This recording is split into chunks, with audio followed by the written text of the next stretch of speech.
Welcome back. Let's continue here now. The Johannesburg Stock Exchange reported an increase in earnings despite macroeconomic and market headwinds.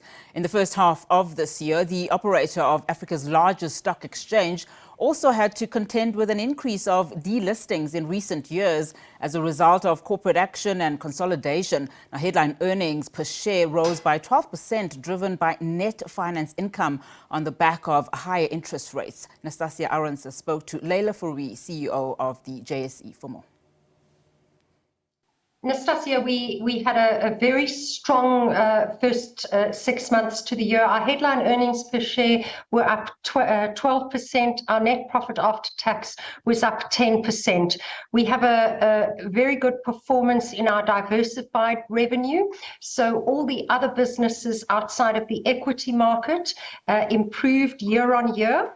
In the equity market, we were down by 6%, and that is off a very high volatile period last year this time as a result of the Russia-Ukraine crisis. So overall, we're very pleased with the results, and we're very pleased particularly with the quality of revenues that came from new areas. For example, our information services business, which is all the data you see on Bloomberg terminals, was up by 13%, and our new acquisition, which is called JSE Investor Services, which manages shareholders' share plan administration, was up by 23%. So we've seen good growth across many of our diversified parts of the business. What has been the feedback on that, the diversified parts of the business? Are you finding that the appetite and the interest is increasing?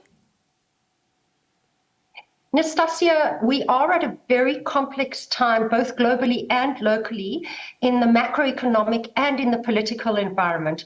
Globally, there are fears of recession, there are high interest rates in the developed world economy, and of course, there's the ongoing conflict between Russia and Ukraine. Locally, we've got a number of dynamics at play. The power crisis, our FATF grey listing, which is really all about ensuring that we have anti-money laundering processes in place.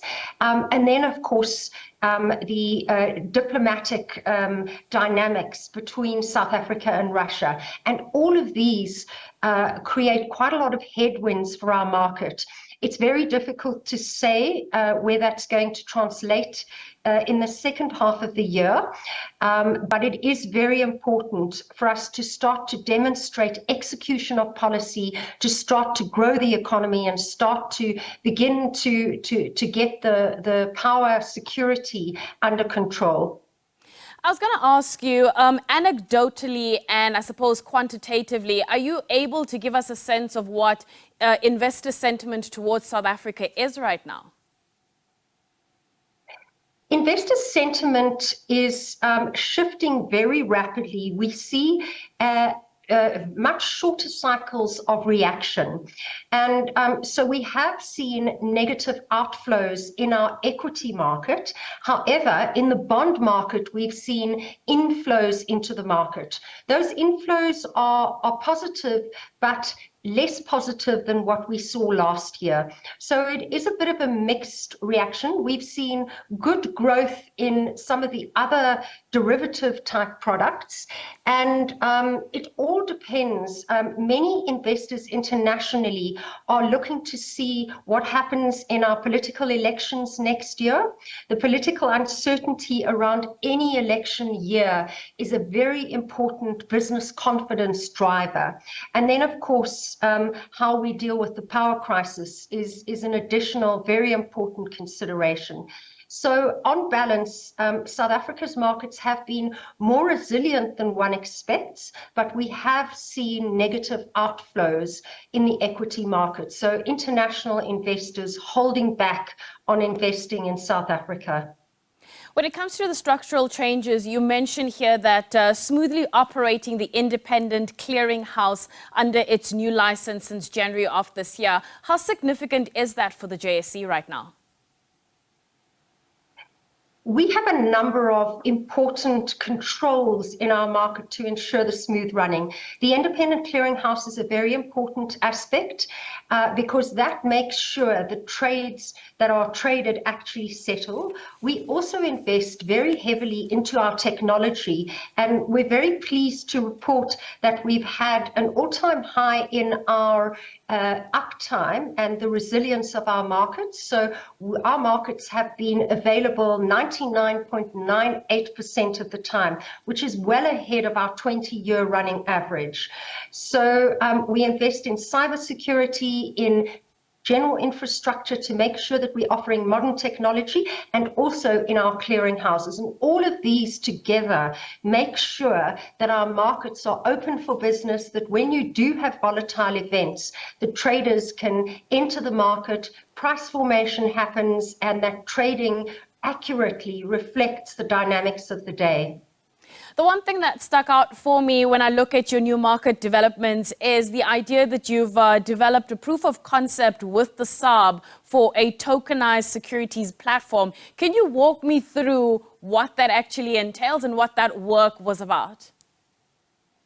Nastassia, a very important part of our growth strategy is innovation, and this is one of a number of proof points that we've brought to market.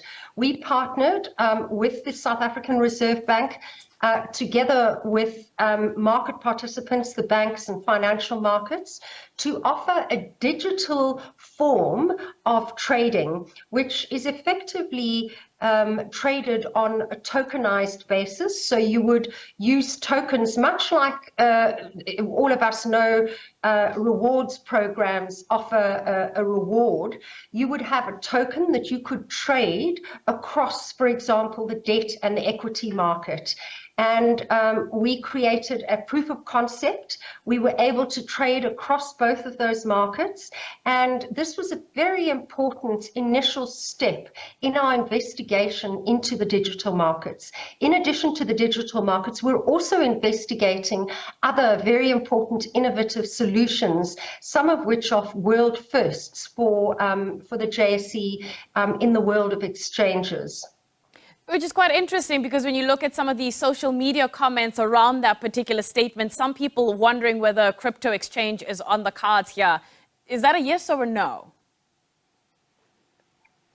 It's too early for us to comment on where we're going. We are investigating a number of different solutions. You could have digital custody, you could have tokenized systems, and of course the crypto environment is still evolving, and we are investigating all forms of digitized trading. And as soon as we've developed that, and as soon as we're comfortable with the regulatory developments in that space, the regulatory framework is not yet developed, and there is still work happening in that space, we'll come to market with an announcement. But for now, we're working with our regulators and with the market participants to investigate all forms of digital trading.